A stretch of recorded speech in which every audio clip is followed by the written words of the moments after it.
महात्मा गांधी ने भी अपनी सत्याग्रह की शुरुआत उसी चंपारण से किया था और इस जन सुराज पद यात्रा की भी शुरुआत उसी चंपारण से है। तो आप ये मान कर चलिए कि जिस चीज़ की शुरुआत चंपारण से होती है उसको सफलता मिलती है, तो जन सुराज को भी भविष्य में सफलता मिलेगी। जैसा कि मैं बता रहा था कि मेरा नाम तारिक चंपारनी है और हमारी पढ़ाई लिखाई अपने ही गाँव के स्कूल में हुई। उसके बाद दिल्ली गए, दिल्ली में जामिया मिल्लिया इस्लामिया का आप लोगों ने नाम सुना होगा, एक बड़ा यूनिवर्सिटी है, वहाँ से पढ़ाई हुई। फिर बॉम्बे में Tata institute of social science है, वहाँ से पढ़ाई हुई। MA MPhil PhD सब जो है ना हमने किया। इस दौरान बहुत सारी समस्याएं हम लोगों को बाहर में झेलने को मिला। जो हमारे साथ जो लोग पढ़ते थे उन लोगों की एक चिंता थी कि भाई पढ़ाई का 20-25 साल जो है ये बाहर में निकल गया, फिर नौकरी करने के लिए भी हरियाणा में और अलग अलग जगहों पे जाना पड़ा।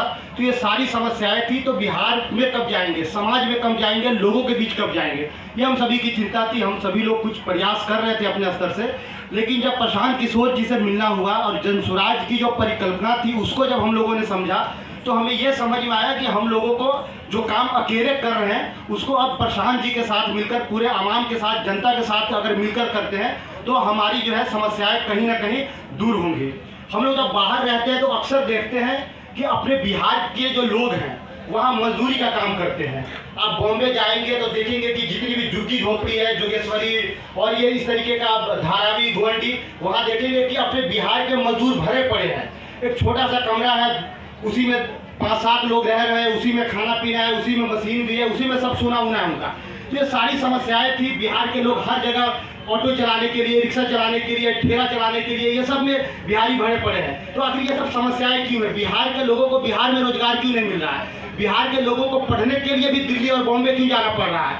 बिहार के लोगों को अगर इलाज कराना हो उसके लिए भी चंडीगढ़ और अलग बनारस और अलग अलग यदि लखनऊ बॉम्बे क्यों जाना पड़ रहा है? ये सारी समस्याएं थी। तो इन समस्याओं का जड़ क्या है? इन समस्याओं का जड़ यही है कि हमारी जो व्यवस्था है, जिस राजनीतिक परिवेश में हम लोग रह रहे हैं, जिस राजनीतिक व्यवस्था में हम लोग रह रहे हैं, इसके पास इच्छा शक्ति ही नहीं है। ये चाहते ही नहीं है कि बिहार की गरीब जनता शिक्षित हो जाए, उनको बेहतर स्वास्थ्य की सुविधाएं मिले, उनको रोजगार मिले। क्योंकि जब रोजगार मिल जाएगा, जब शिक्षित हो जाएंगे तो आप झंडा लेकर किसी के पीछे नहीं चल सकते हैं। क्योंकि आपके पास अगर आमदनी आ रही है तो आप अपने घर को बढ़ाने में, घर की सुविधाओं को बढ़ाने में आप लग जाएंगे। तो इस वजह से ही वो लोग नहीं चाहते हैं कि यहाँ सुविधाएं आए। तो प्रशांत किशोर जी ने इस पद यात्रा को जो शुरू किया है, क्योंकि ये भी पूरे देश विदेश घूमते हैं, वहाँ पर जो बिहार के लोग रहते हैं उनके हालत से भली भांति अवगत है।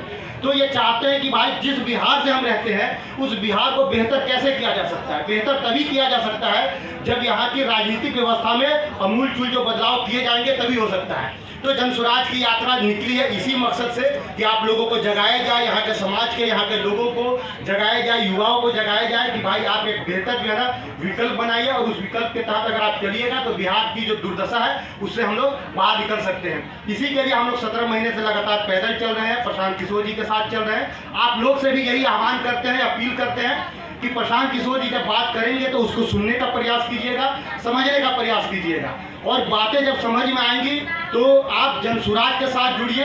यहाँ पर कोई वोट नहीं मांगा जा रहा है, कोई आपके पास कैंडिडेट नहीं है, आपका सिर्फ समर्थन और सहयोग मांगा जा रहा है। आप जन सुराज को सहयोग दीजिए और हमारे साथ चलने का प्रयास कीजिए। एक दिन बेहतर बिहार जरूर बनेगा। बहुत बहुत शुक्रिया, आप आए। जय बिहार, जय जन सुराज।